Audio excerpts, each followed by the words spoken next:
That's going to be too low, I think. Yeah, it's way too low.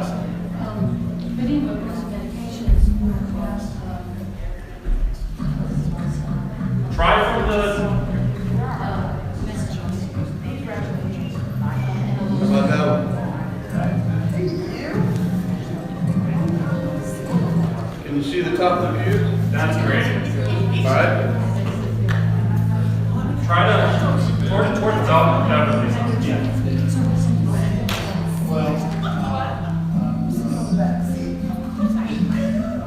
How's that?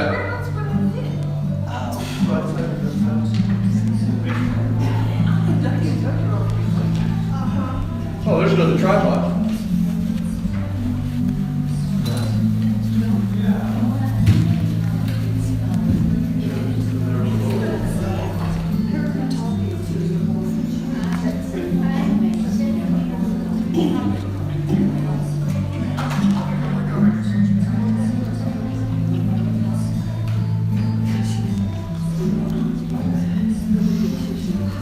You gonna join you?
Sound check. Is that good? Do you have enough information there? Turn it on. It should be on already. Yeah, are you getting a blue light? A blinking light? All right. Ah, I see. Too much unidirectional. Is that good? What do you need to know? You got that slide that you can move up a little bit. Bear with us, folks. We good? All right.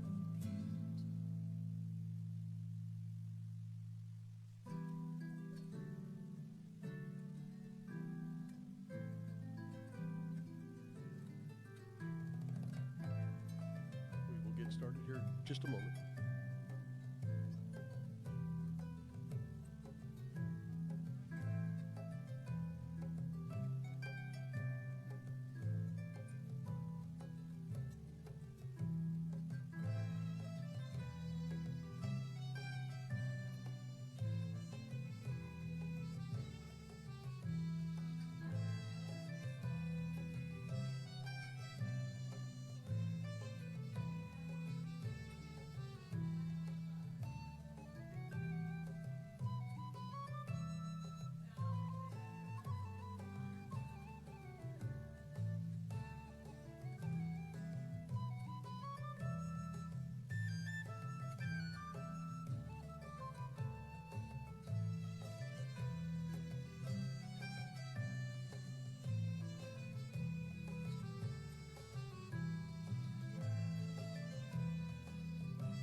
So turn, turn your stallion's head, till his red mane flies in the wind, and the rider of the moon goes by, and the bright star falls behind, and clear was a paly moon, when his shadow passed him by. Below the hills were the brightest stars, when he heard the owlet cry, saying, why do you ride this way, and wherefore came you here? I seek the witch of the Westfield land, that dwells by the winding mere, and is merry by the Earl's water, and the misty Breakfern way, till through the cleft in the Kirkstone Pass the winding water lay. He said, lie down, my brindled hound, and rest ye, my good grey hawk, and thee, my steed, may grace I fill, for I must dismount and walk. But come when you hear my horn, and answer swift the call, for I fear the sun will rise this morn, you will certainly best of all. And it's down to the water's brim he's borne the rowan shield, and the golden rod he has cast in, to see what the lake might yield.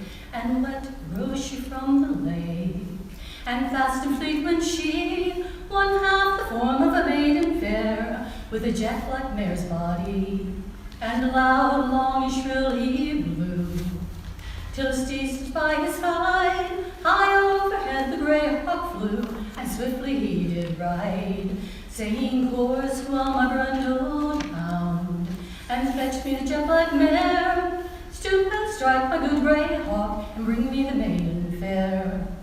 She said, pray sheath thy silvery sword, lay down thy rowan shield, for I see by the briny blood that flows she'd been wounded in the field.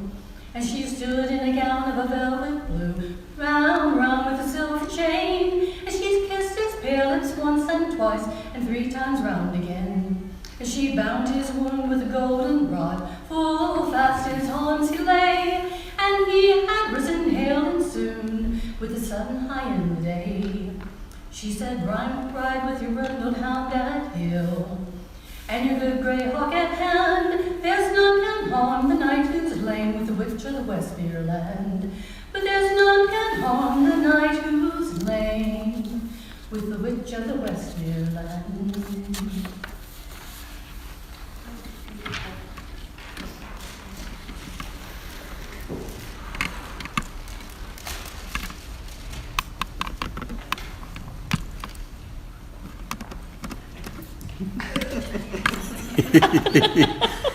There you go. Can you hear me? Is this a good location? That works. Okay. All right. As most of you know, I'm Beverly Curry, or Rhiannon O'Neill. And Bran was the most important person in my life, or the most important man in my life for 36 years. This is a difficult thing to do today, but I had a lot of people who brought this together and made it happen, and we're all very grateful for you to be here and join with us in celebrating his life and our love for him and how much he's brought to our lives. And I really, really thank you, and I thank everybody in House Corvus, because this is beautiful and it's perfect, and he would have loved it so much. So I remember the first time I met Bran. Now, if you know me, you know that I don't remember things like that. And I don't remember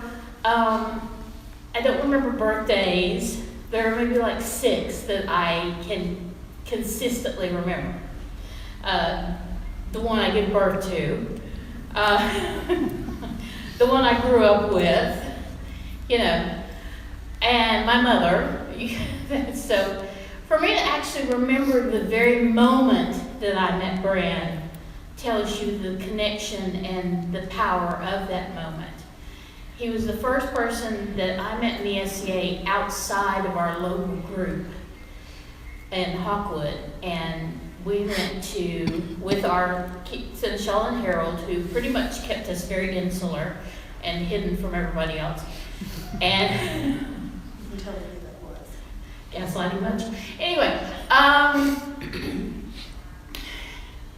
and we went to Barry and Simone's last crown turning. Michael and Olaf were in the crown finals, and Michael won. And this was back before there were pavilions all around the field and all the fanciness and all the you know, the glitz and the glamour and Caitlin and and we had a blanket and a hunk of cheese and a loaf of bread and a couple of apples, and we sat on the ground and watched the tournament. And this was my first event ever. And I was not totally sure. I was like, okay, this is kind of cool. I'm doing this for Lisa. Because when you've been best friends since high school, you concede to one to the other.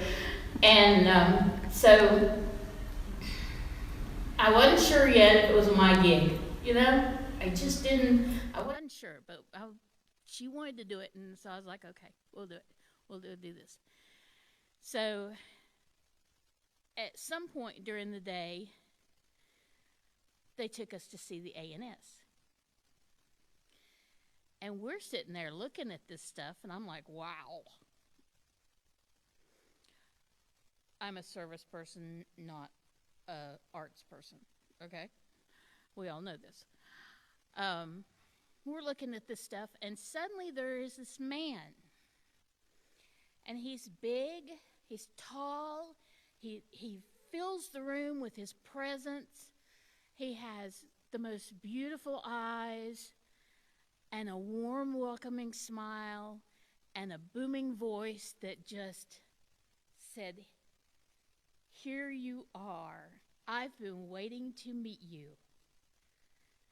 That's not what he said, but that's what the voice, you know.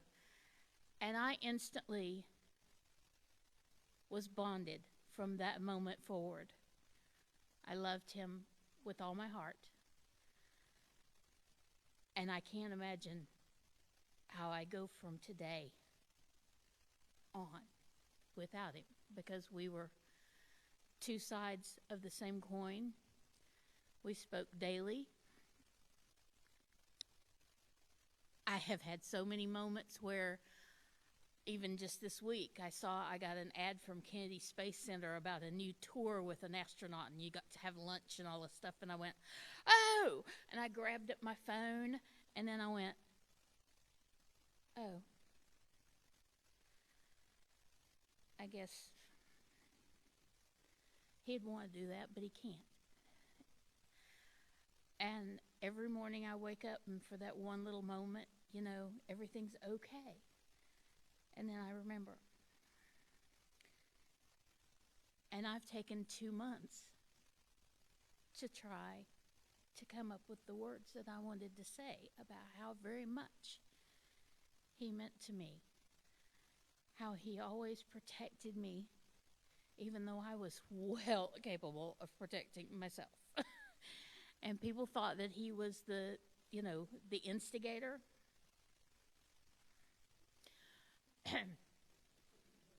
The dark side lines up behind me. And if we really want to be snotty, we can stick it behind her. You see, you get a look for that. But we were pretty much inseparable. I can't imagine not being at an event with him. And if you look at most of the pictures, if you see me, he's just a few feet away from wherever I am. I always thought I'd go first, because I've never imagined myself, I can never envision myself, I couldn't envision myself beyond 40 when I was younger. I could see up to 40, and then it was just blank. And that canvas is still blank. So I always thought that I would go first. because I didn't think that I could stand to still be here if he went first. And now I kind of think that maybe I was supposed to still stand because he couldn't. Because it wouldn't be capable for him to say goodbye.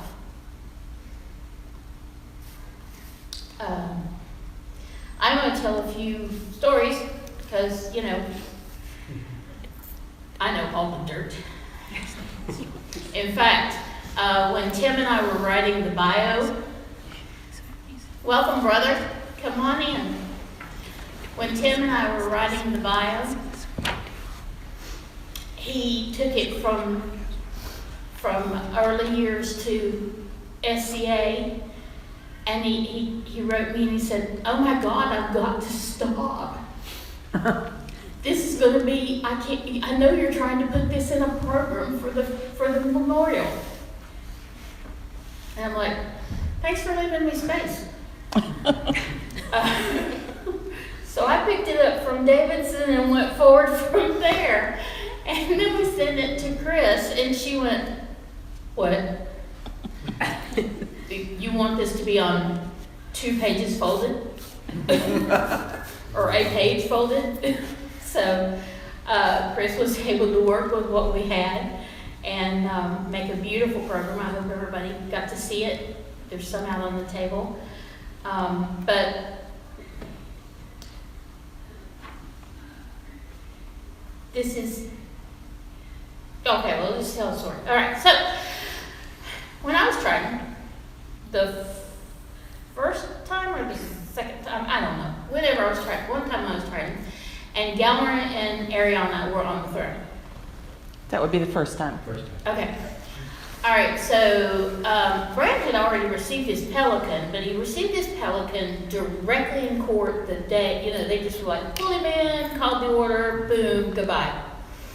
He never had a vigil. So Ariana came to me and she said, "We want to do Bran's laurel for his arts." And she said, "I understand he's never had a vigil." And I said, "Yes, that's correct."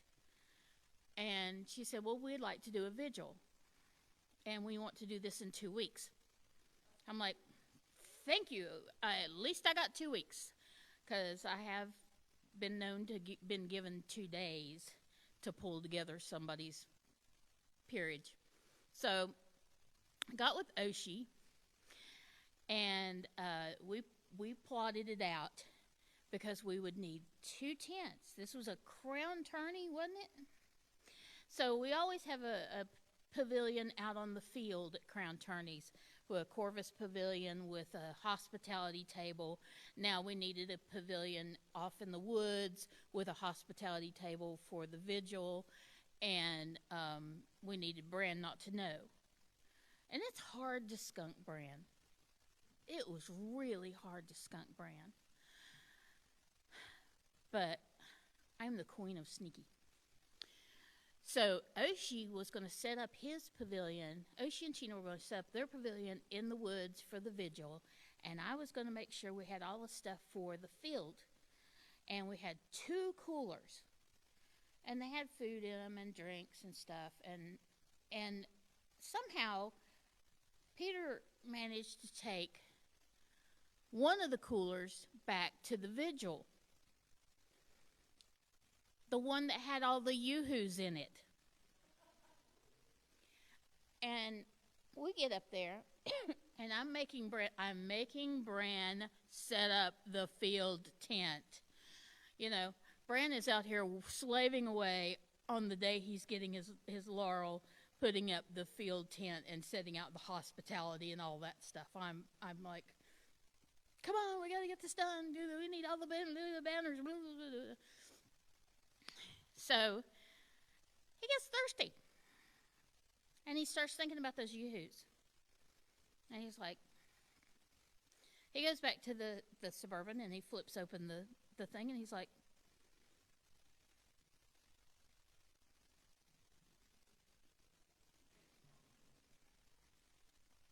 where's the other cooler? And I went, what cooler? And he said, the red one. Where's the red cooler? Did we have a red cooler? And he turns to Peter. Army Ranger Peter.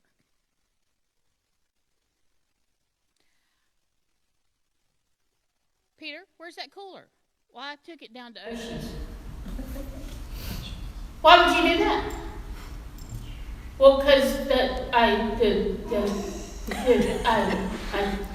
dropped it off at Oceans. And the story Bran was told was that Ocean Sheena had a cabin on site.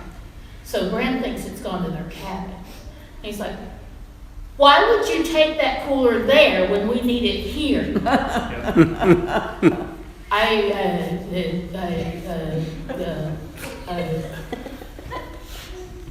Where is it? It's down at Oceans. I'm over there going, here, have water. And he's, I want you. Where is that cooler? Where is that cooler? There was an expletive I edited out. Peter has gone ghostly white.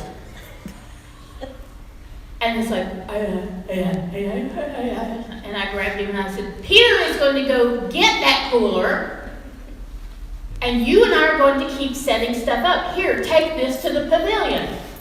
We don't have time for a discussion. Go. And then I went to Peter and I went, get lost. Get lost. Don't show back up again until I open court. So, and Bran starts putting stuff back together, and I said, "Here, while you're waiting on your yoo-hoo, take here, have a water." And so he drinks it, and he kind of forgets about the cooler. And at one point, I see Ariana go. So I slip over and I drop a Herald tabard on, and I step up beside her and I open a quart. Now, Scot was really competitive. Y'all didn't know that. Nobody knew that he was competitive, right? No. So, for Ariana and Galmer's reign, he was their primary herald. He was their herald, their personal herald, and he did all of the heralding of all their courts. And he also was just a wee bit extra competitive with me. Although I was not competitive with him, I didn't care. I just did my own thing. And the only person I ever compete with is myself. So I start opening that court, and I see his head pop up over in that pavilion. And then I see him jump to his feet and come stomping to the front.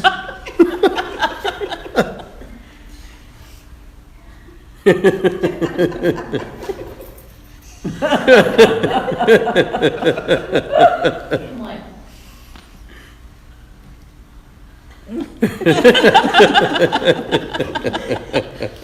Aaron was talking, blah, blah, blah, blah, blah, blah. And she says, go ahead and call the candidate. Would Master Bran Trefanen please present himself before their majesties?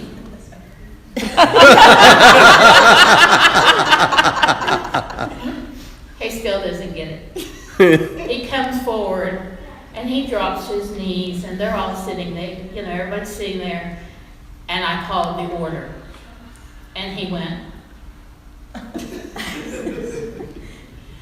totally skunked. And they said, we're going to take you down to your vigil tent and let you sit vigil, since you've never sat vigil for a period before. And as he got up to leave, I went, you can get that yoo-hoo now.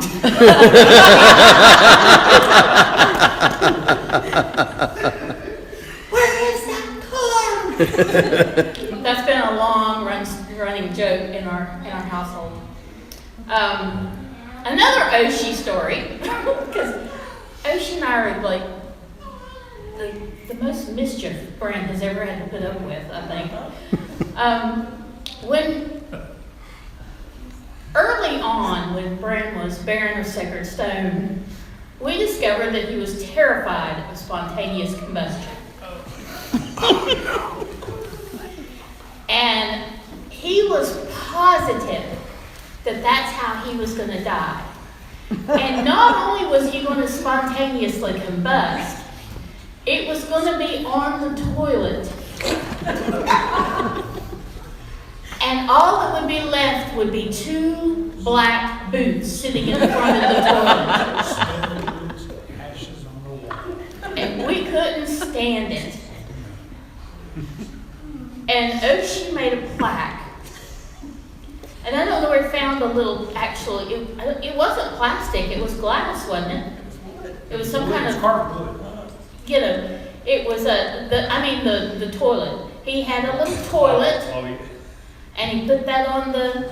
It was porcelain, yeah. Yeah, it was a little porcelain toilet about this big, and he put that on the plaque. And then he took one of those Santa Claus figures with the black boots and pulled the boots off and stuck them in front of the toilet. And then put something on the front. Do you remember what the front said? The award of the Ashes of the Phoenix. The award of the Ashes of the Phoenix. And so we were at an event in Belfar Dun. Woo! And Bran and Alicia were sitting in court. And we got asked to be called. We got on the court docket.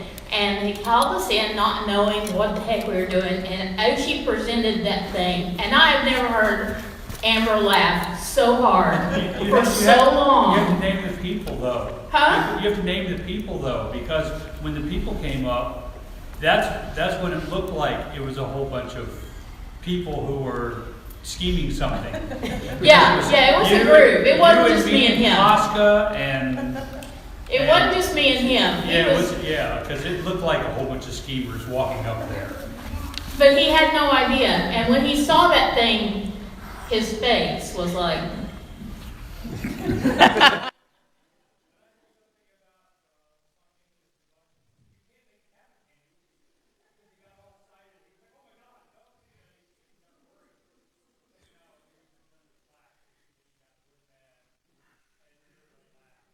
And we ran. We're like, here, see ya, we're gone. Because we had to, because, he was like,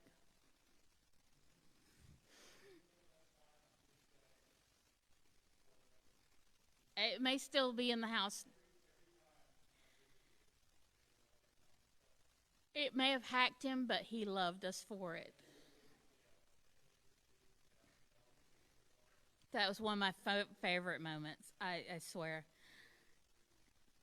Another one I wanted to tell you is about our adventure in the Great Dismal Swamp. Who's been to the Great Dismal Swamp? Who's familiar enough with it to know that there's no civilization anywhere for miles and miles and miles?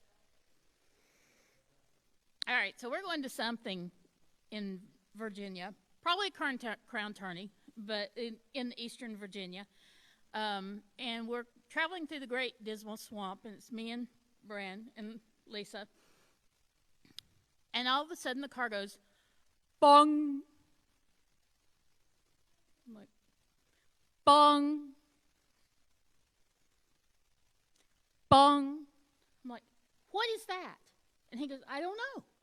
It's never made that noise before. Bong. Bong. Oh my God, I've got 4 miles worth of gas left. I'm like, what? How do you get to 4 miles worth of gas? Because, you get to a quarter of a tank in my car, and I'm like, so, and I mean, there's nothing in that section of Virginia. Nothing. And except for swamp. And we go 2 miles, and there's an exit, and we're like, oh, thank the Lord, there's an exit. And we get off on the exit, and we head towards it, and there's a sign that says gas, 4 miles that way. Now, the car's already told him we have 4 miles, and we used 2 of it to get to that exit. And it's continuing to bong. And it's kind of like when you got to go to the bathroom, but there's a long ways to the bathroom, and you just are desperately going, am I going to make it? And that's what we were doing. We're like, come on, car, come on. We can make it just a couple more miles. Come on. And then suddenly I thought, what if it's not open? Because it was dark. It was late at night, and it was dark. And Bran's like, shut up!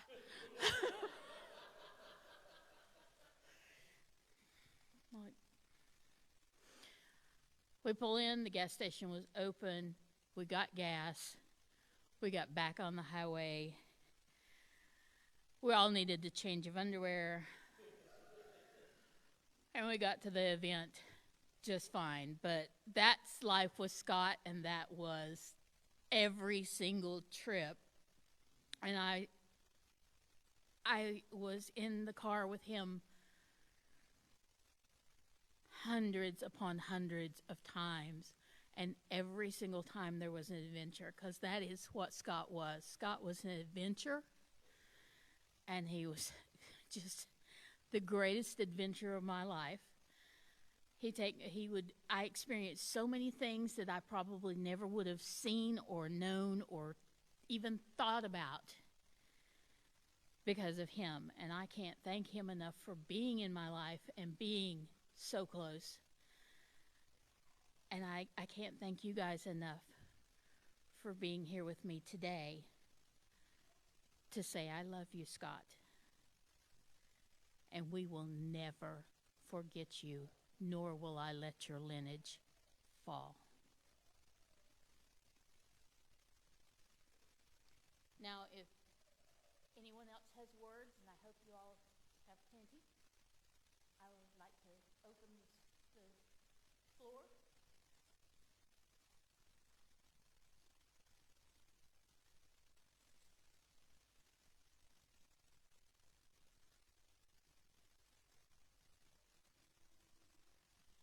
Before I start, and you notice I'm at the same level with the microphone. Before I start, I wanted to say I was not going to do this today. I was not going to speak. But 2 stories came up in my mind. One of them was I went up to Pensacola with Scott one time in the Betty's van. I remember the Betty's van. The Betty's van regularly had parts just left along the side of the road. It just kind of went, and it came off. I mean, it just... So we're up somewhere in Maryland, and... It's not Maryland. Somewhere in West Virginia, more than likely. Anyway, the car just went... I'm like, what in the world? He said, oh, the muffler's come loose. I said, okay, don't we need to do something about that? Probably. So he pulls over on the side of the road, and, Scott knew his way around a car. He knew what to do. And he said, but all I've got is this nylon rope. I said, well, you can't use that. It'll melt. He said, well, I was thinking the same thing. I said, how about a coat hanger? A coat hanger. I don't have a coat hanger. I said, you tell me you don't have a coat hanger with all that garb. Oh, yeah. So we got back in the car, got the coat hanger, and tied the muffler back on. And, yes, we went the rest of the way to Penzic, yelling at each other across the car. The second thing, I know all of us have seen him speechless. How many of you have ever been the cause? I was once the cause. We were at an event in South Carolina, and God love everybody in South Carolina, but I will never go back to that site again. It tried to kill me 3 times, and I will not go back to that site. Just It's not happening. So, Scott had done the feast, and Sheena was in the kitchen with Oshie. And I don't even remember what event this was, but High Table was on a raised platform. And they had these big 3-wick candles up there on the front. Well, I had been working, cleaning up, and trying to get the knights out of the way and move tables. And I walked into the kitchen, and Bran just stopped and got that look that we all know, that, oh my God. Now let me go back and tell you what I did and what I caused his face to look like that. I had reached up to take one of the candles down. Well, when I did, it naturally tilted toward me. And I poured hot wax from right here down to my knees on my Corvus dress. I walked into the kitchen, wax, now cooling quickly on my body, and I said, I don't care. I am done. And he just got this look on his face, and Sheena had the wherewithal to say, Una, are you okay? And I said, I'm fine, but I am done. And I walked out. I don't know what he ever said about it because he never said anything. He just kept looking at me like, what did you do?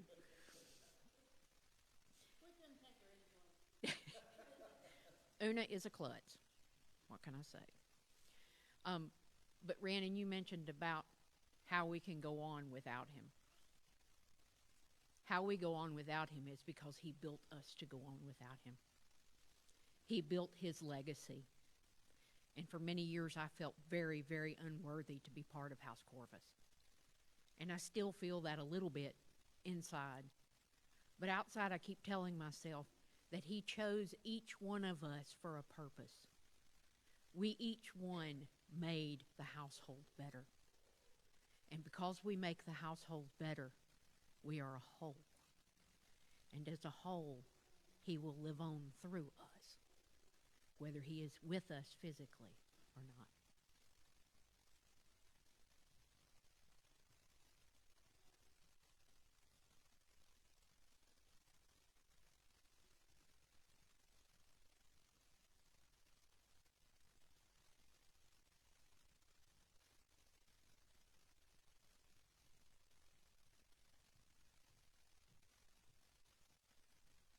For those of you who do not know me, I'm Brianna, mundanely known as Shara. I have known Bran for so close to 30 years that, give or take a year, doesn't really matter. When I first got into the SCA, Bran was what we would call in his glory. And he is one of the reasons that I kept coming back. Because, like my sis here, a high school friend kept telling me, you need to go to this, you need to go to this. And I resisted for a long time, and I finally decided to go with her. But one person cannot really keep you in the SCA. You've got to know that there are going to be other people who are going to be welcoming, who are going to want you there and be kind. You get the idea. So that second person for me, even though he was barren, was Bran, which of course is the best thing about being a baron. You should be doing these things. But from the first event I went to, he made sure at every event that he stopped and talked to me, that he told me that he was glad that I had come back. Well, the first time, of course, glad that I was there because you get the idea. So, but that was one of the reasons I kept coming back, is he was so welcoming, he was so outgoing, and like you said, he walked into the room and he's a presence. All of that being said, I do have a couple of things I want to share with you that may be considered negative, but I want you to hear them out before you decide. One was when they wanted to make him a pelican, there was a big stink, because at the time, you either loved him and he was perfect, or you hated him and he could do nothing right at all. And there were very few people in that middle camp. And we actually, I don't remember who started it, you probably do, we had a petition going around of the people going, you need to give this man a pelican. And needless to say, I signed the petition, but I went over and talked to him, and I just kind of did that little side up to him, and I said, I did not tell him this petition was going around, don't get me wrong. I went up to him and I said, you know, most of the people here think you are evil or they think you are an angel. Personally, though, I never see anyone, no matter how much I love you or hate you, in either of those roles. Everybody's a shade of gray.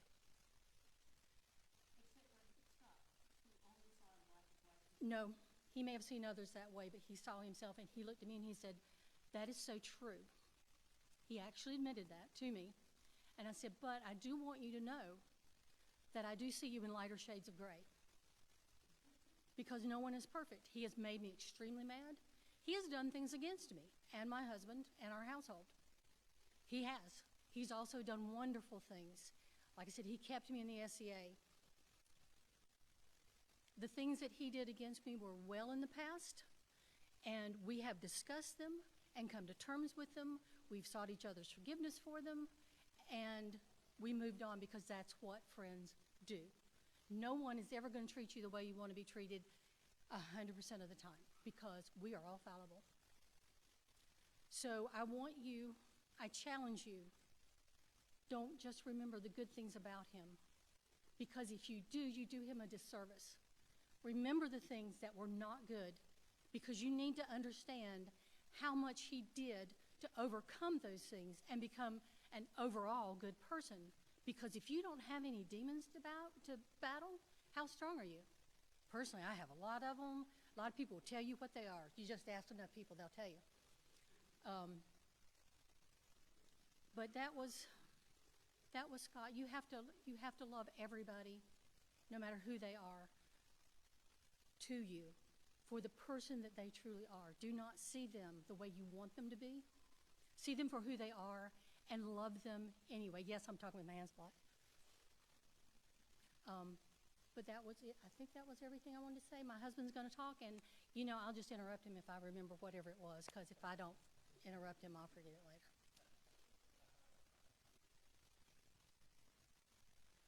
I'm Brian, both mundane and in the SCA, and most of you know me. A lot of what she said is what it is. I mean, we weren't part of Corvus, but we've always been friends with most everyone here. I've known Bran since before I was in the SCA. He was fighting heavy, and at my first practice, I met him. And I mostly got along well with Bran. There were conflicts. There were strong conflicts in ways he thought at that time, ways things should be done, and I thought they were different, and we could not agree. That didn't change my respect for him, and I hope it didn't change his respect for me over the years. I saw a lot of bad that everyone does because we're human. We all make mistakes. What I'm here to talk about Bran is that with all the mistakes, he made all of us better. You're not great by just going through life and everything's easy. You're great when you make mistakes, when you hurt people, but you still make those people's world better. And that's what he was. There's choices I made in the society that were against Bran, and I held them for 30 years because of our arguments. Brianna and I made him a nonpareil. We had 2 reigns. We only made one person a nonpareil because he was the epitome of the best Atlantia, even with flaws, no matter whatever happened. Because he did so much more to make all of us better than any bad that ever happened, because it wasn't on just pettiness. It's just he believed things that were different than what other people may have believed, and some people would get hurt. That's what happened with me. I know I've hurt people because my beliefs are a certain way. It's not because I don't like them or I just, I mean it to hurt them. And I hope that I can do as much good in my life as he did in his, because he didn't have the chance to do more. I hope we can leave here today and aspire to do more like he did in the life and the time that he had. I love the man. At times I hated him. But, at the end of the day, I miss him.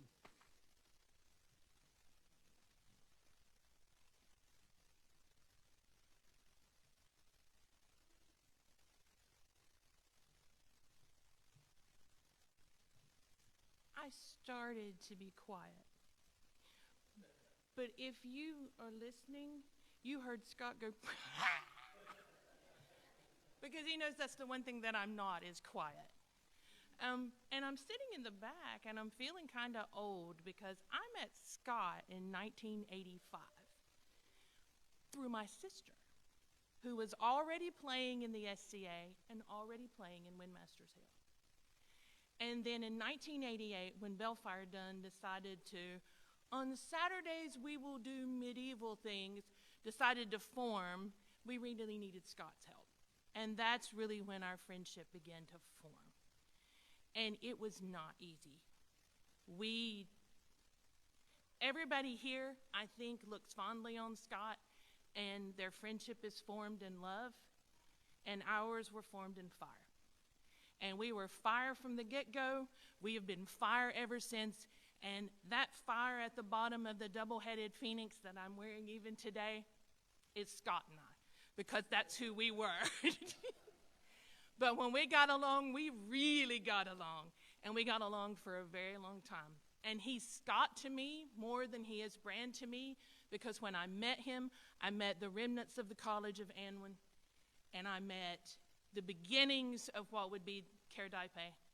And I met him. He was changing his name from Nyon the Wanderer. Oh, my God. And I was Yalasachni Gran, and he went, really? And from there we went on to be a Baron and Baroness together in completely different names. We were Bran and Alishka. So it's weird because not only was he Bran, but he was Scott to me because he's the one where I learned Wedgwood, I learned Nagel Prince, I learned to watch Knight Riders, I learned Robin of Sherwood, I learned Star Trek, Star Wars, you name it. That's what we were. And he was also my DM.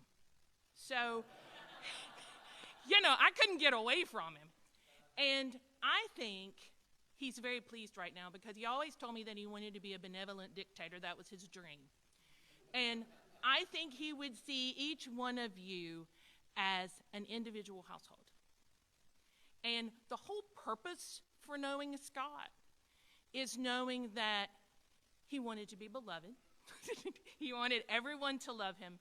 And he had the magical gift of making everyone feel like they were his best friend.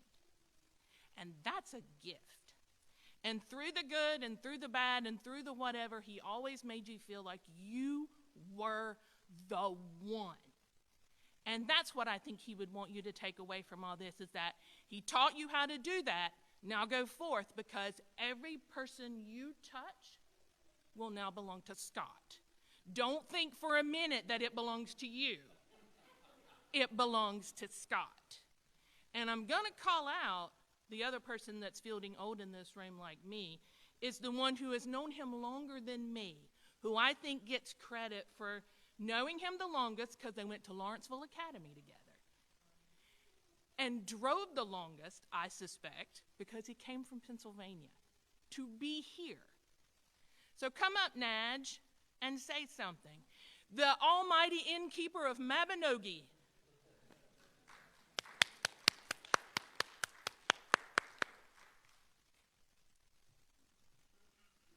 So, I've known Scott since high school. And when he went to Davidson, I would follow him down there like everybody would follow Scott. I have one story I want to tell. It's about making him speechless, which is a fun thing to do. But it's also telling how, or showing how he nurtured creativity in all of us. So I happen to know the date of this. This was Beltane 1992. I always did the cooking at the events because I enjoy the hell out of cooking. And I had told one person what I was planning to do. That would be Amber. So the first night I did the cooking in my monk's robe. I was a hermit. I still am a hermit. And then the next morning, the cook has to get up at 6 in the morning to make sure the coffee is available there for the first person. And I did it in drag. And the only person that knew that I was going to do this was Amber. The character was Mrs. Lovett. And for that meal, I made meat pies. Yes.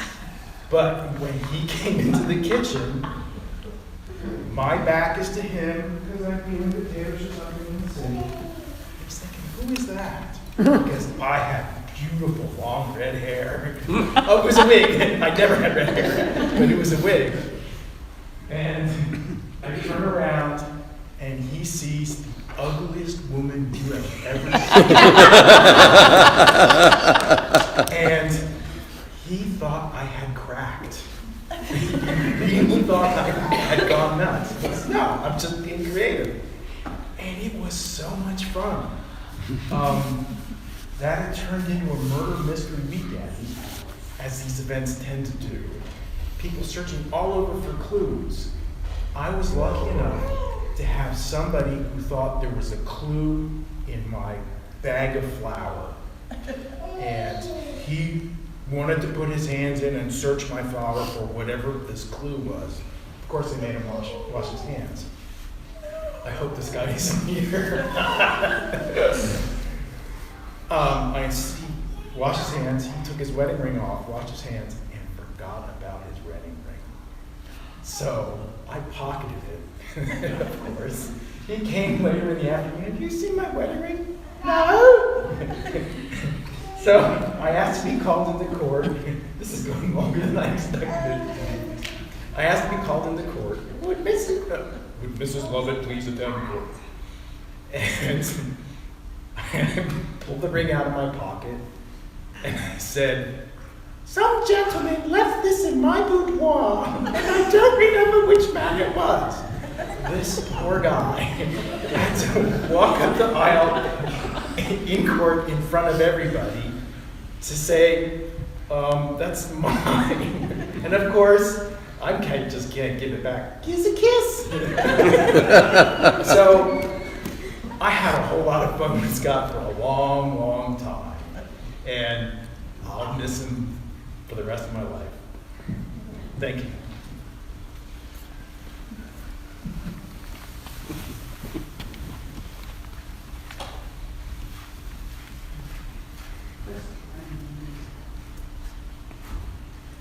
Sorry, Brian made me cry.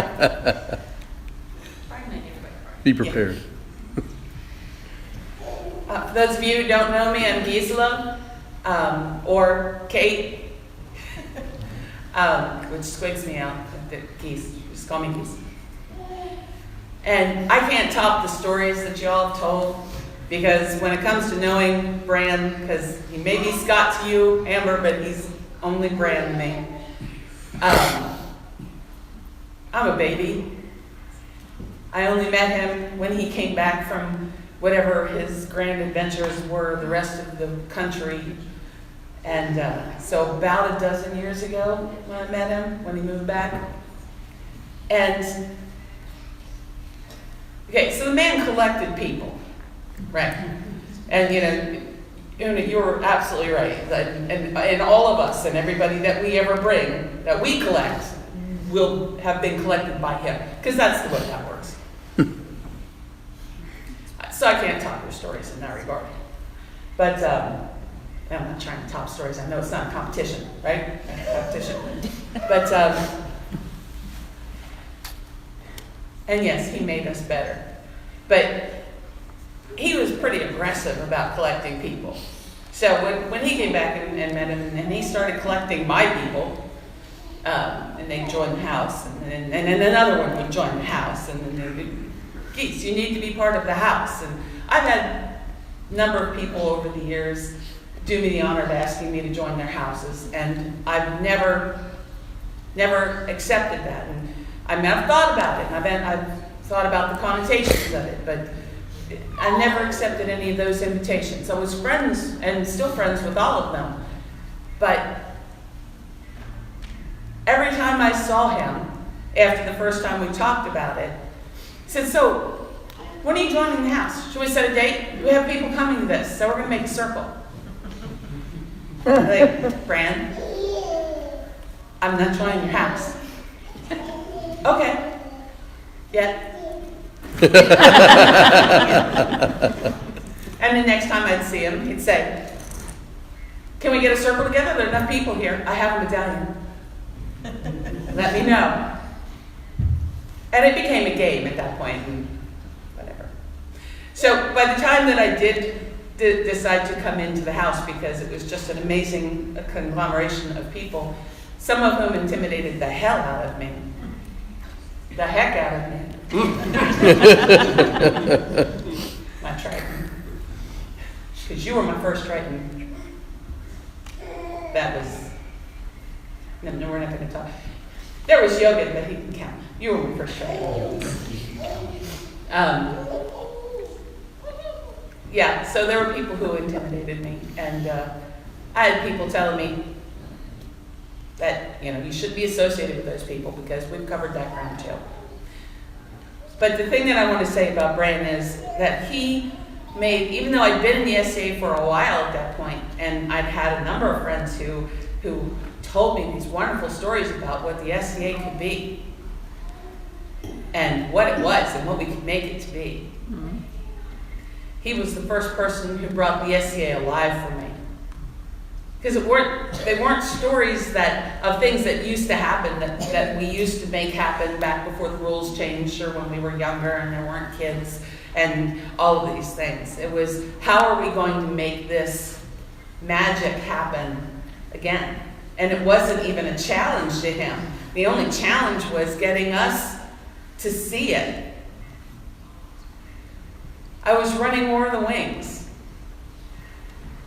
And he insisted on a house camp, not a household camp where that's where we are collected.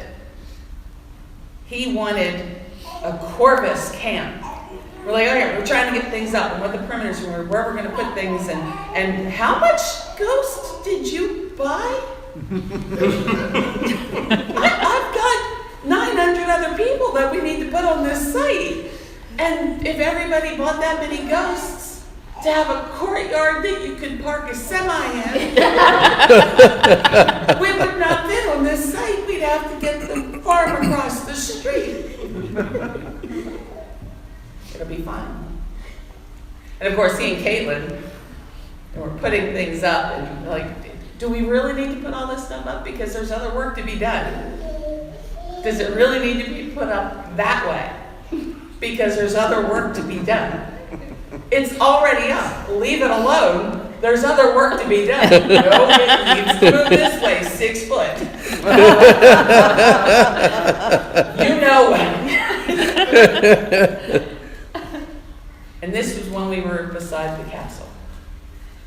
And for those of you who were at War of the Wings that year, the first night that we had everything up, and we had the fire going, and we had all those lanterns lit. And the double perimeter rope the whole way around, and the courtyard you could park a semi in, was lit by the fire and the lanterns. And we sat down and we gathered, and people walked by, and it became a SCA TV, watching people walk past the Corvus encampment going, wow, did you get a picture of that? And the kings who walked in, and the dukes and the knights, and the people who were nobody, can you hear the air quotes, nobody, who walked in because they wanted to see, they wanted to be part of that magic for a moment. They knew that they would be welcomed at that fire. That, to me, is the SCA. That experience was made possible by Bran.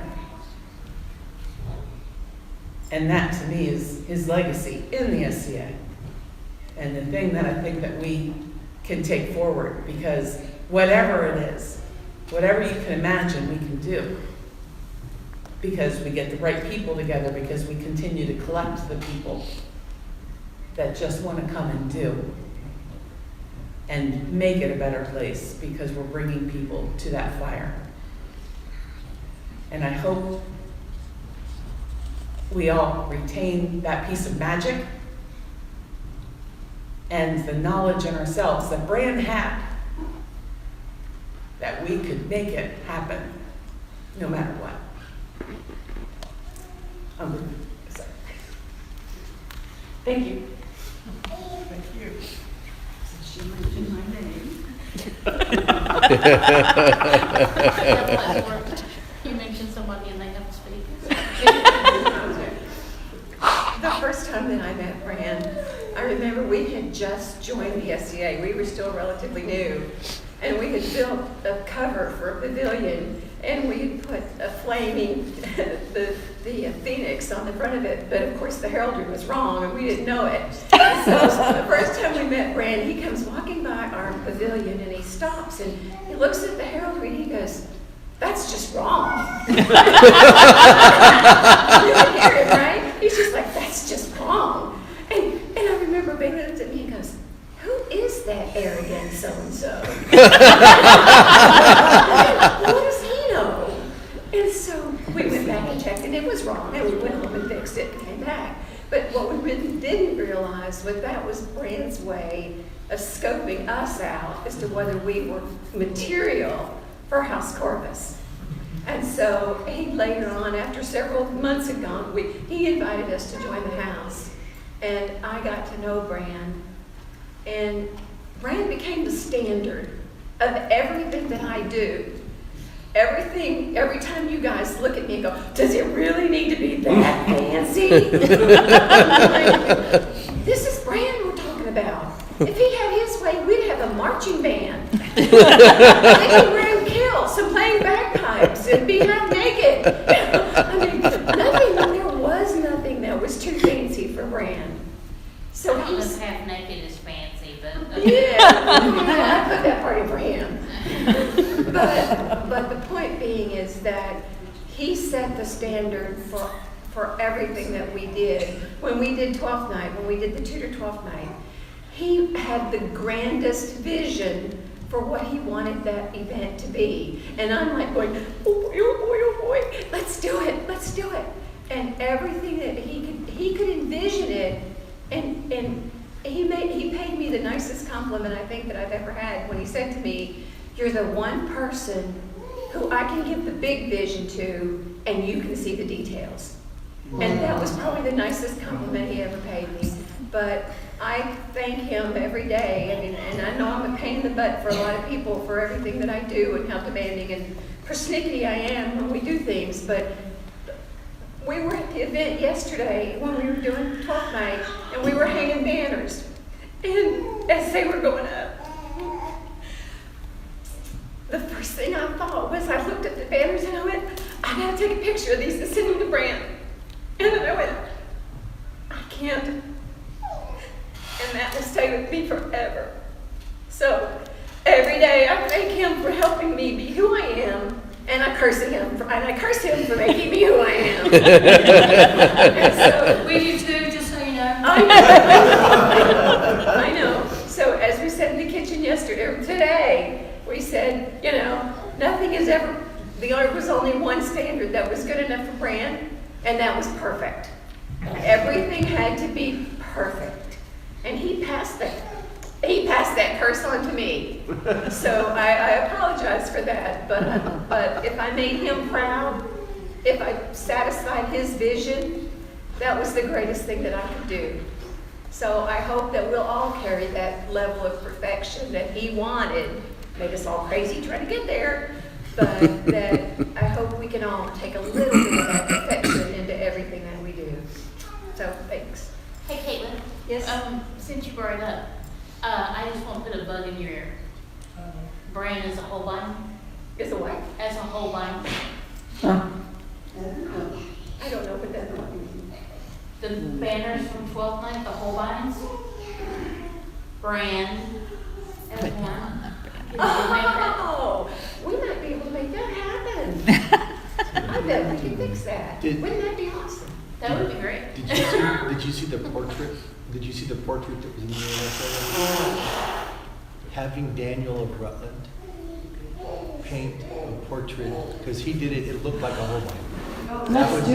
That would be talking to Daniel of Rutland. That would be, wow. Put that on your list. Okay. Well, I will turn the microphone over to whoever would like to speak next.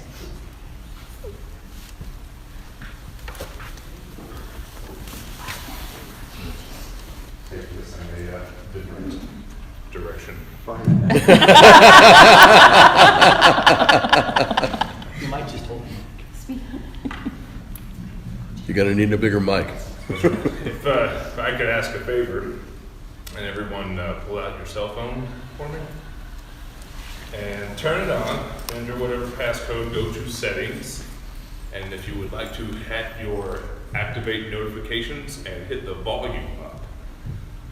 I would love to have as many distractions as possible. So thank you. I like it. So people will follow them. Following directions. Ugly people were the exact words that Bran opened with when I was getting my laurel. And I was just as confused as you all are right now. Like, where are you going with this, Bran? Like, oh, hold on, why would you open with this? And of course, to his nature, he came through. And he gave this beautiful speech that I don't remember because I was busy. But it was absolutely wonderful. And Bran always had that knack for words. There was a conversation I was having with Bran about a work email. I was in a position with a lot of high turnover. That was just one of those things. And Bran and I talked regularly, daily in fact. We'll get to that later. And I received an email asking about a training I had gone to because the company I was with had so much turnover that I was the last person remaining from the school that they sent me to. And it must be that. That's the reason we lost all these people. So they said, Matthew, can you give us some insight about this training? And I said, well, sure. So I was telling Scott or Bran about this, and he goes, Klaus, before you send that email, will you let me read it first? By all means. So I wrote up my words, sent them to Scott. He and I talked about it, and he was like, everything you said in here was spot on. He's like, it's all reasonable. It all makes sense. It flows beautifully. And if I was your employer reading this, I would take it to heart and I would immediately make changes. I was like, hey, all right. Like, when? And he goes, and I would fire you before the week was up. This was a Thursday. So in his way, he's like, let's take some of this out, Klaus. Let's work on this. And he disarmed the email and we worked through it back and forth. And he was able to wordsmith, getting the same point across with a little bit less teeth in it. And it was beautiful. Now I say all that because his demise is inconvenient for this particular speech. I did not have that guy to edit this. So I hope at the end of what I have to say we're still so there's that. I had some words I wrote down. Our friendship was odd. If you looked at anything going on in social media, Scott and I should not have been friends because Scott was who he is and I was a law enforcement officer and we could not get along if we listened to the media at all. It was not going to take place. But somehow we did and we ignored all that. And it was great because we could come together at SCA events and just celebrate each other, celebrate this friendship. And we could hang out a little bit on Facebook as long as I didn't read way into what he was posting and as long as he kept feeding me likes.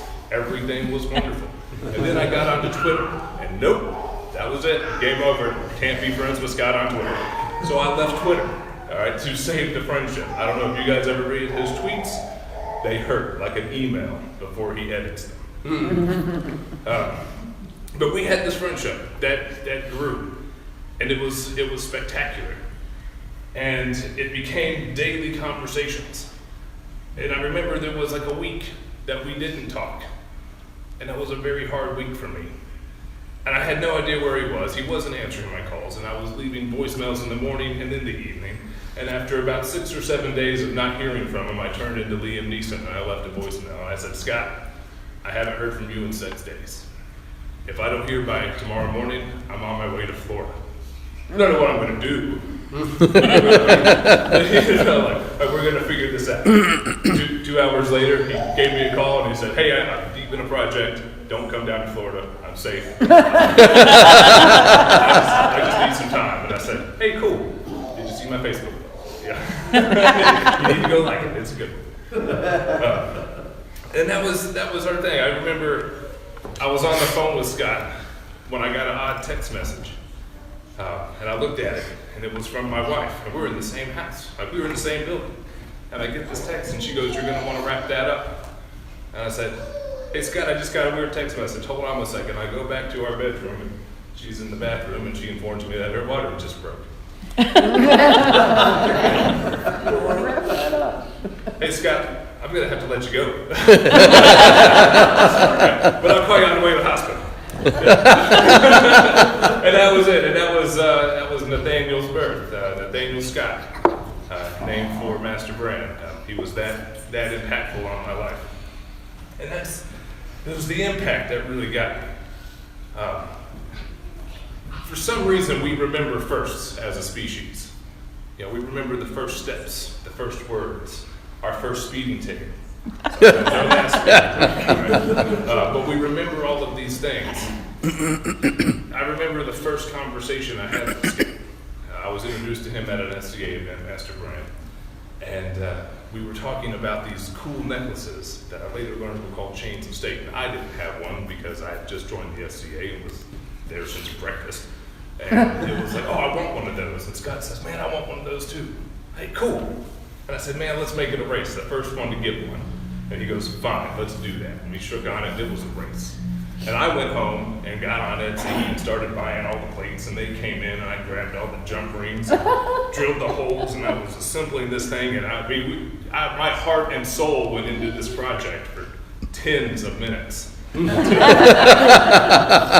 was so proud.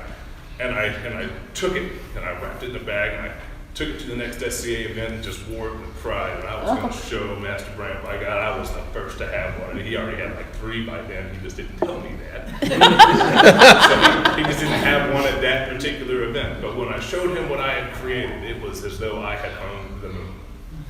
And that's what I remember. The first conversation carried into the second one that just continued on. And as other people have already said, when things would occur, he made you feel spectacular about it. Now, if you pissed him off, he made you feel the exact opposite. But he was always there to extend the olive branch to return. And the problem with firsts, and this is where I need someone to send a text message, is you have to one day have the last. And I was not prepared for my last conversation. And it's an odd thing when you realize it's your last. I don't remember my son's last diaper I changed. Right? I don't remember the last shower. I do remember my last shower, but that's just so I can keep on a schedule. But you know what I'm saying? Like, it's this mythical thing. So many conversations, when it became the last one and I knew it was the last, I was not prepared for it. So, what I have done is come up with a list of conversations I still need to have with Scott.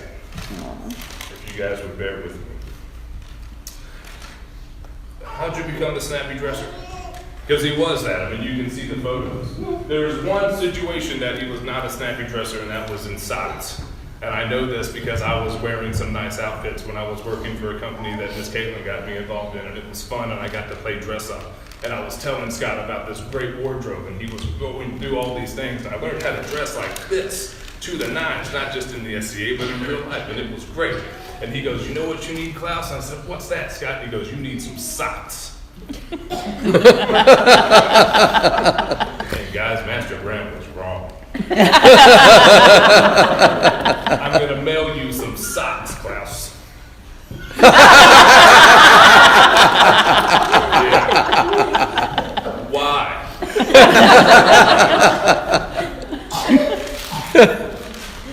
Why would you buy those socks? Why aren't all Burger Kings created equally? Should I change my position and stance on Pierce Brosnan? We talked a lot about movies. He introduced me to Henry V with Brian. No, what's the name? That's right. Thank you, that guy. I want to talk. It was one time. It was fun talking movies with him, and he could go on for days because he's a geek. And it was just a delight to kind of bounce that off. So, you know, who's the worst Avenger? And why is it Captain Marvel?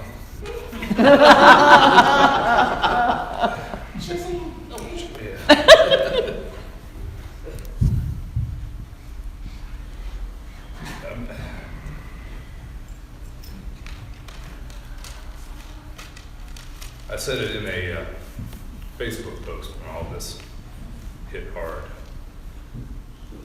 Bran's purpose was to be the light and to have the light. And you see it all the time with people trying to say, oh, the world is a darker place. And I take great offense to that when it comes to Master Bran. Because he taught us to keep it lit.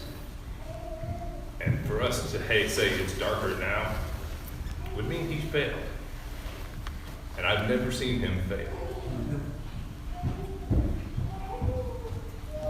Thank you. Take this out.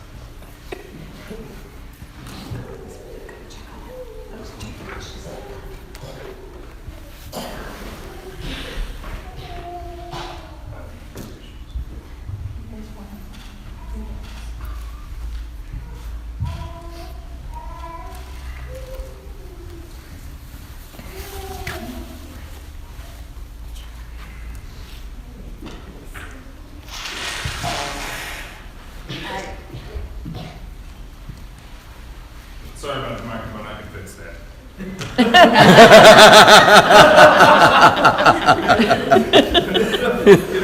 I'll live with it.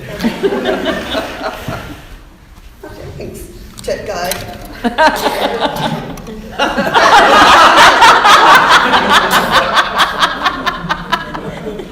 They definitely are. I bet. That's perfect, thank you. Not that you need it. You tell a funny story. At least I hope it's a funny story. I got lots of stories, and I told Beverly, I said, there are a bunch of stories I could tell, and lots of them involve bathroom stories, and I'm not going to do that because we're in church. Ask me over there. Okay. So I'm going to tell you what's written in the program. It says we'll adjourn after this sometime and have a snack and a drink. So I'm going to tell you the snack and a drink story. We went to Gulf Wars. We were on Gulf Wars, and then we took our day off from Gulf Wars to go to New Orleans and play for the day. So we did. We did lots of cool stuff. We went to see Marie Laveau's grave, because that was probably me who demanded to do that. Yeah. And we went to the aquarium, and we did all sorts of cool things and walked around and saw lots of fun things, lots of cemeteries. And so we're like, you know, hey, I think we're all getting a little hungry here, peckish. Yeah, there was a passel like we do, 12, 15 people. I'm like walking around.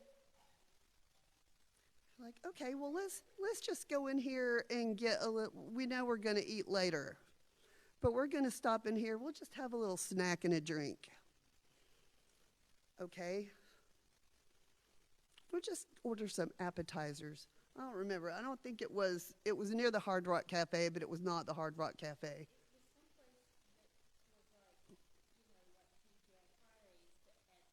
It was at TGI Fridays, yes. Yes, so we were just going to snack and a drink. So we all ordered a different appetizer and drinks. and more appetizers, and we sat there, so well, let's just try that one, and we ordered, and we ordered, and we ordered, and we ordered, until we were all just sick. And that was a typical Scot way to eat, but, because, yeah, it's like, oh, I'm queasy. So, because he would always get up and say, uh-oh, I'm queasy. I ate too much.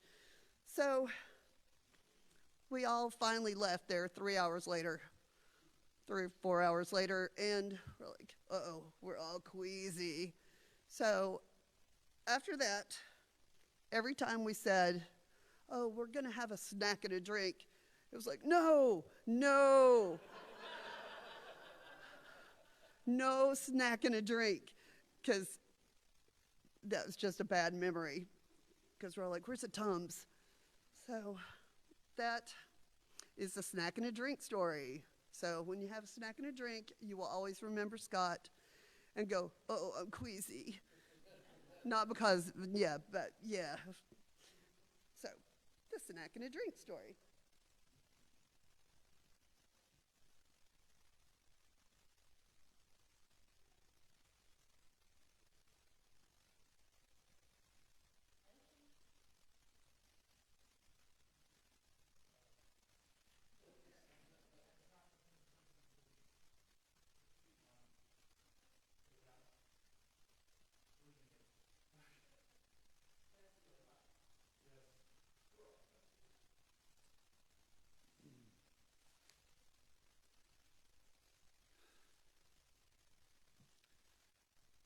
I've known Scot for a long time.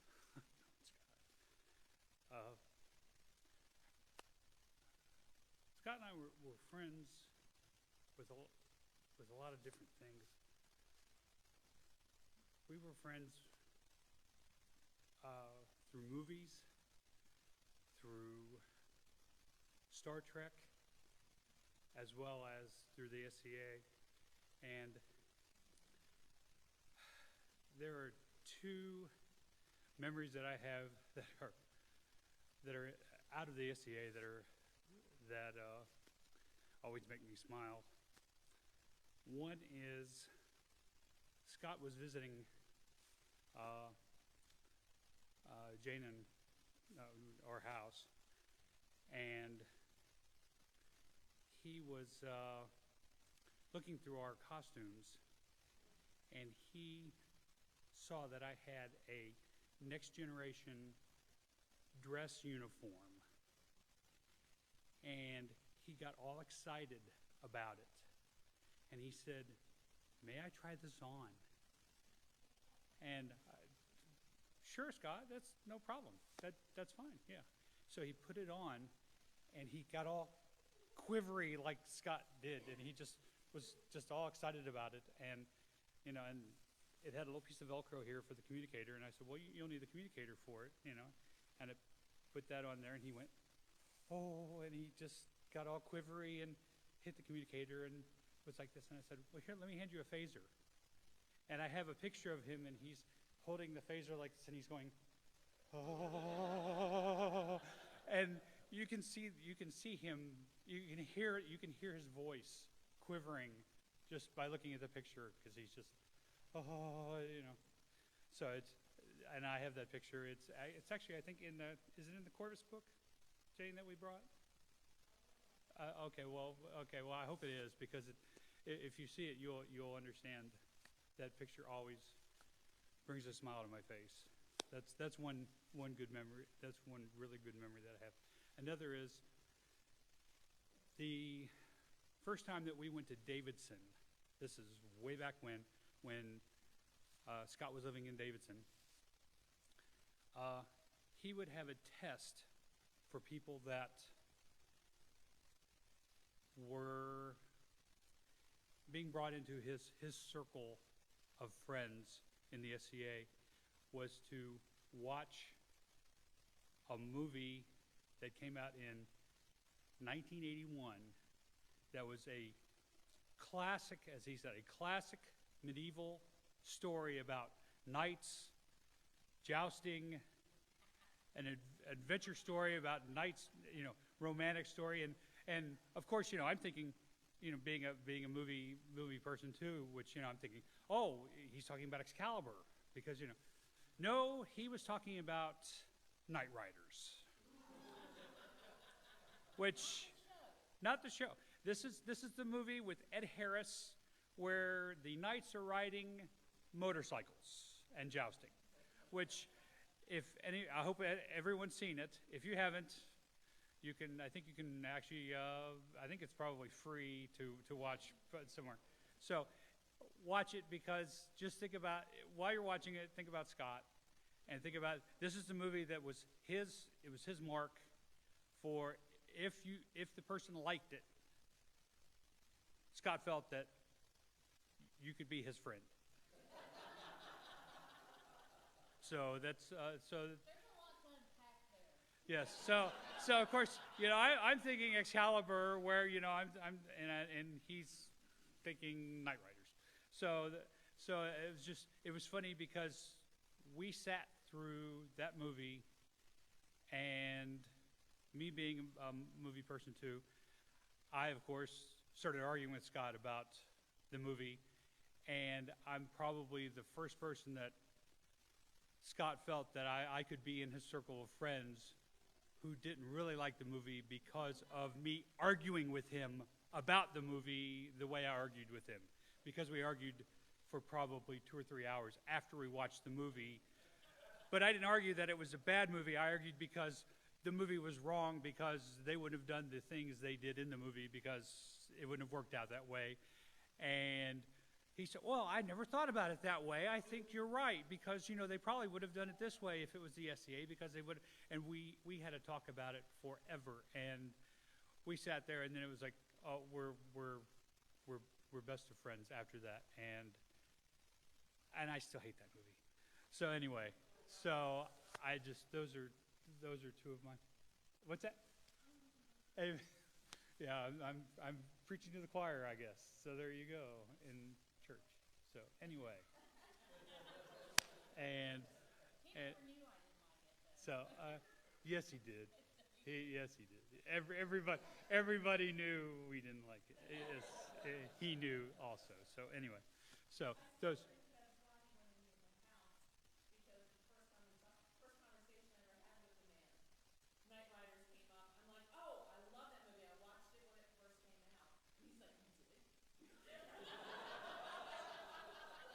You lie very well. So those are two memories that I have. So that's all.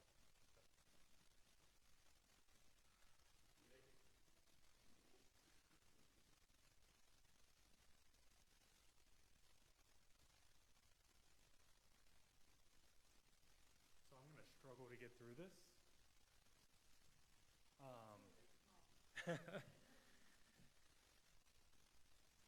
My first experience with Scott was really early on, with Mom being protege to Oshi and talking about being brought into the household and what that would look like.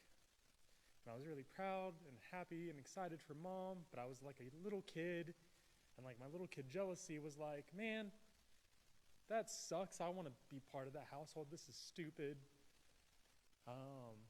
And I was setting up tents with Oshi and Scott, and we were kind of talking about it. And I kind of remember this moment where Oshi and Scott just kind of look at each other and then look at me like I'm stupid. And they're like, you're joining the household too. Like, we want you included. What you bring and what you do in the society is what we look for in Corvus as well. And same for your dad. And it felt very including. And as a little kid, I was giddy, I was excited. But that then transformed into an amazing family, an amazing group of people, incredible mentorship from Scott, from Oshi, multiple members of the household. And I remember there was a point kind of in my middle teenage years where I was judgmental.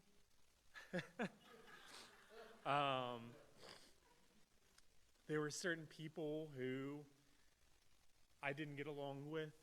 There were certain people in the SEA that I very much didn't get along with. And with anything in our household, we always discussed people we would always bring in or possibly bring in. And there was an individual that I was very much against for a while. They got inducted to that household, kind of squashed the beef or whatever. But I was talking with Scott later down the line of like, hey, like, I'm still having issues with this person. I'm still having anger at what they're doing and how they're behaving and how they portray themselves. And Scott sat me down and had a very real conversation of like, I've never kicked anyone out of Corvus. I've never regretted anyone that I've brought into Corvus. But let's talk about why you're feeling this way. And after the conversation, it like really kind of brought to focus for me of Scott's goal, at least in my eyes, was to make everyone feel included and that everyone, no matter who you were, you had a seat at the table. You could be hated by a bunch of people, but that doesn't mean that you didn't have worth. And we continued to talk through it and got past it, but then that just kind of sat with me for the rest of my life. And I've tried to be very inclusive with everything that I've done since then. I've never tried to turn anyone away. I've never tried to reject anyone because of things that they've done in their past or mistakes that they've made in their present. Scott was a vital part of my growing up, just like many people in the SCA have been. And it's gonna suck not having that. So, yeah, thanks.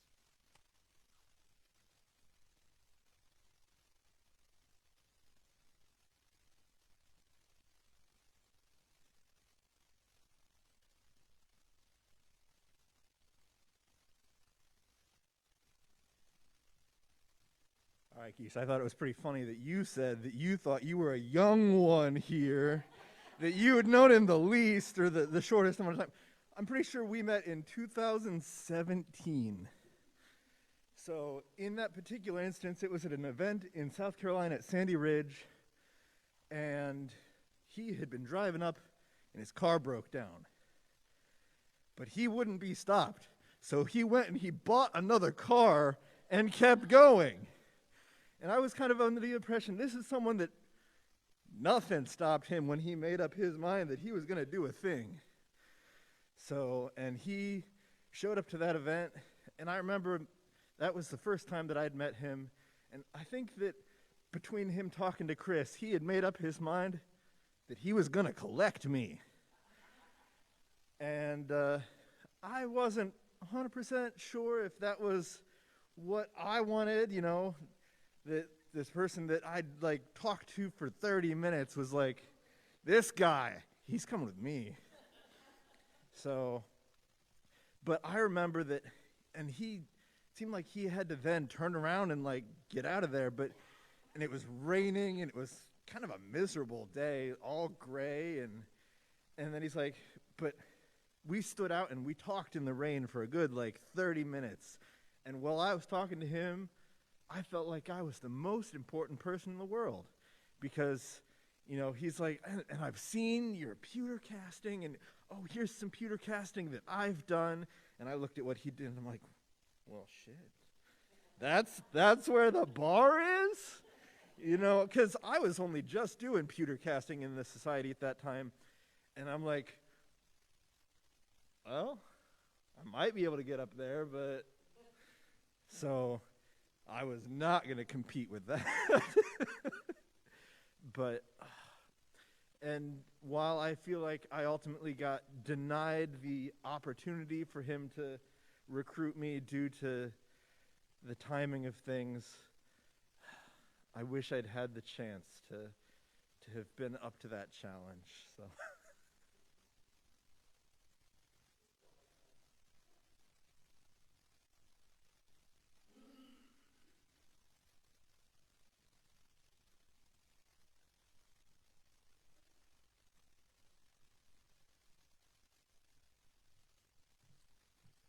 Oh, so that's what everyone looks like.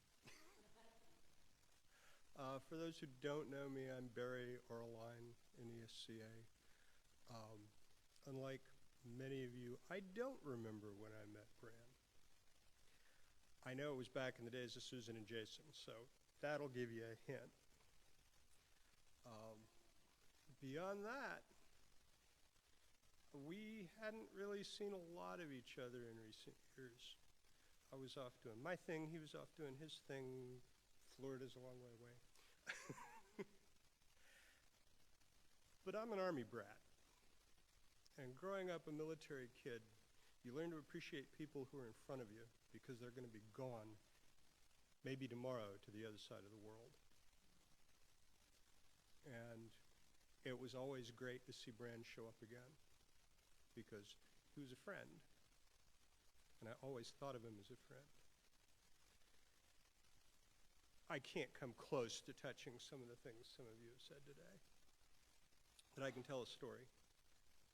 I could tell a lot of stories, but we're not going there. As kind of touching 12th night was yesterday. We were at a 12th night in Davidson. It's been a hot minute.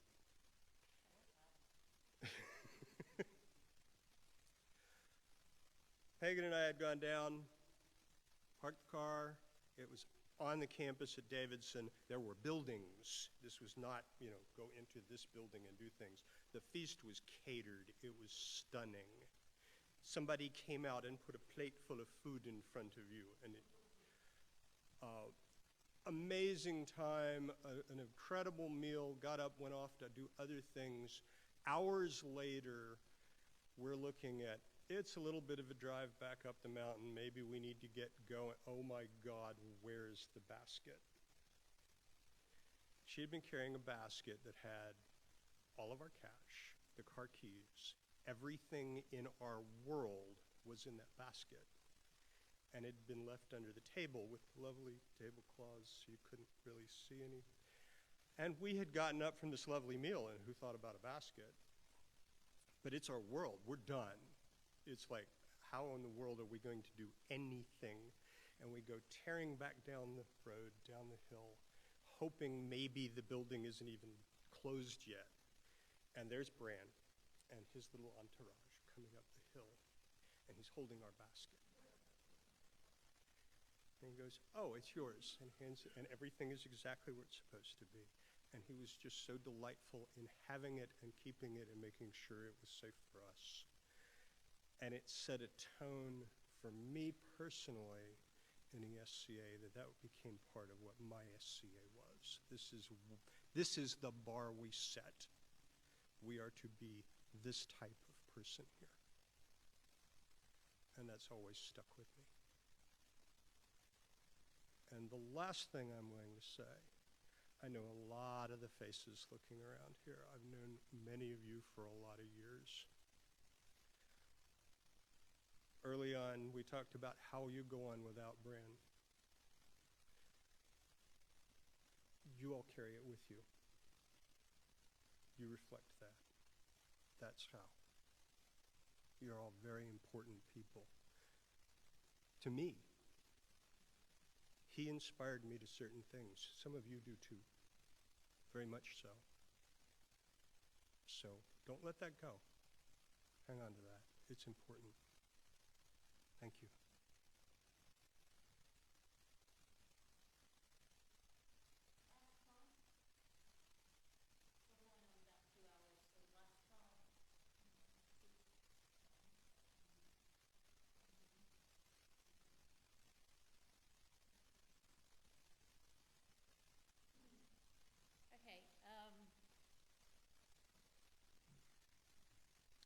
don't intend to go on without Bran. Bran's going with me. He goes with me everywhere I go. The morning that I heard, the morning after he passed and Stephanie sent me the note that he was gone, I have a murder of crows that we feed at our house every morning. 15 to 18 of them. And that morning I got up, and for some reason, I picked up my phone and I checked my text messages. I don't do that first thing in the morning. I don't want anything to do with social media or negative news or any of that stuff first thing in the morning. But that morning, something told me to check my text messages, and there was the message from her that he had passed.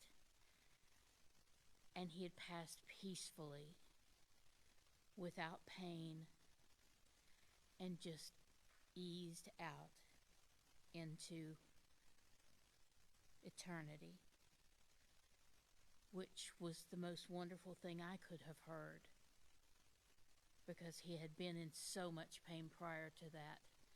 But they had finally put him on the right painkillers, and he was able to relax and let go. And I had gotten to speak to him on a FaceTime a day or two before, and he lifted his head and tried to look at the camera and make sounds at me, and so I felt like I'd gotten to say my goodbye, and I told him that I loved him and it was okay, that we would be okay, and it was all right for him to go, because I didn't want him to hold on if he thought that was.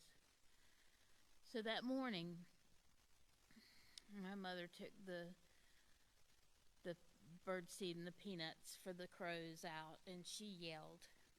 She cawed for them, and she called for Scot, who's the first one to come every time. And she called, and she called, and she called. And there was no reply. And she just continued to call. And it was cold. You know, normally she'd be like, I'll get you later, and come back in the house.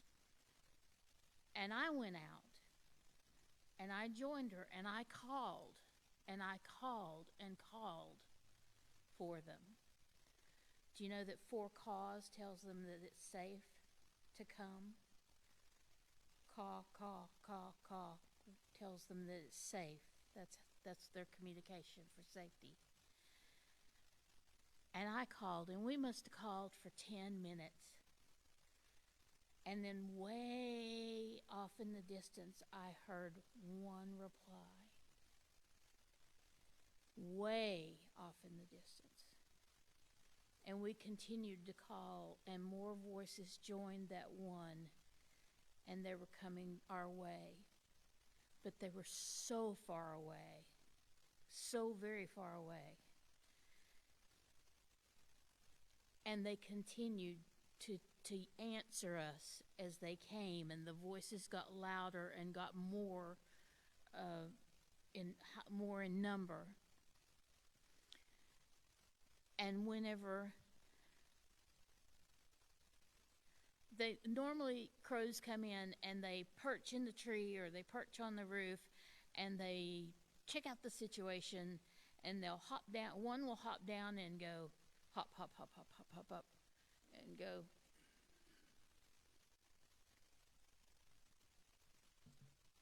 And take off with a peanut. And then another one, you know. Normally they check everything out.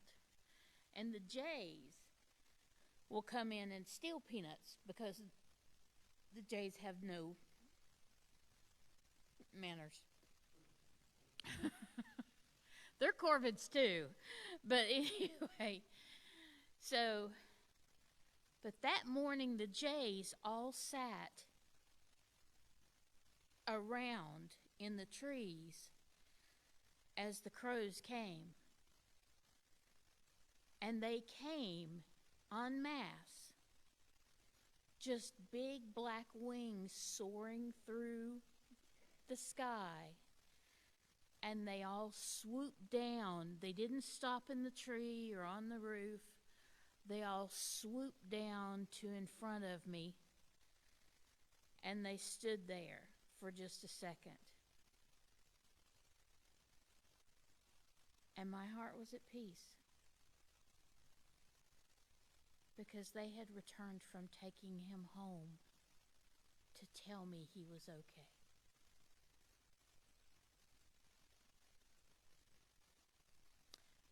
So guys, if you would join us for a snack and a drink,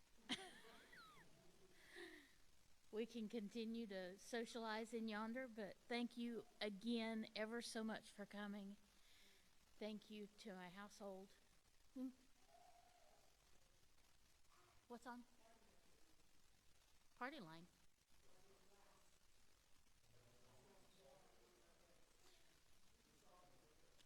Oh, wait. There's something else on the program. So, okay. Robin, would you come? Now we can have a snack and a drink. If you can breathe after this. If I can breathe after that story.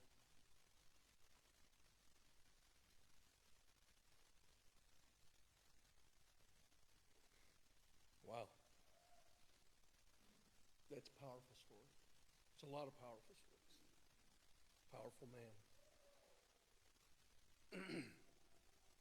The biggest thing that I will remember about him is his ability to create magic around him. And to make you believe that we were time travelers. So bear with me.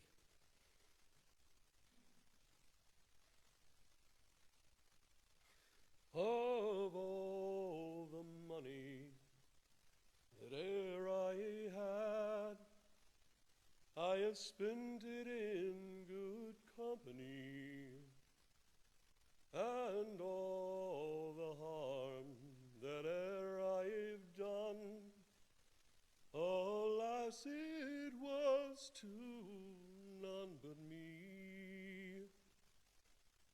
And all I've done for want of wit, whose memory now I can't recall, so fill to me the parting glass.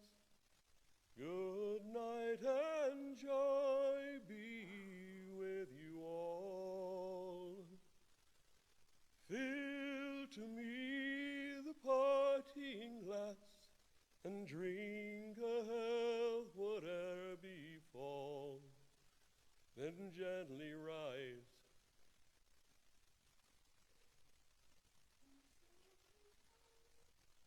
Good night and joy be with you all.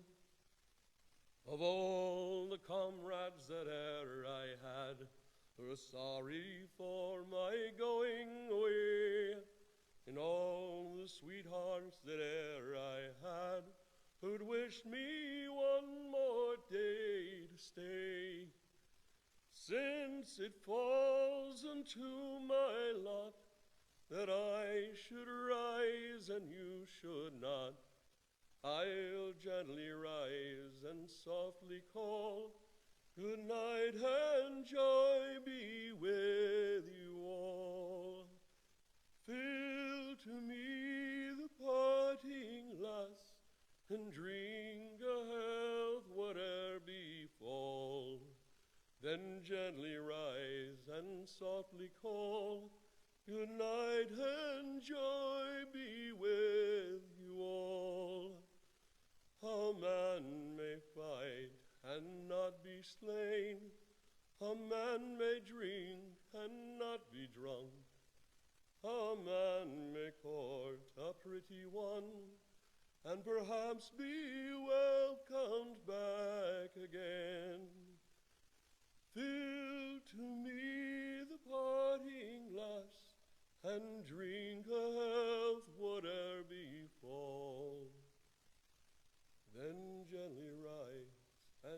softly call.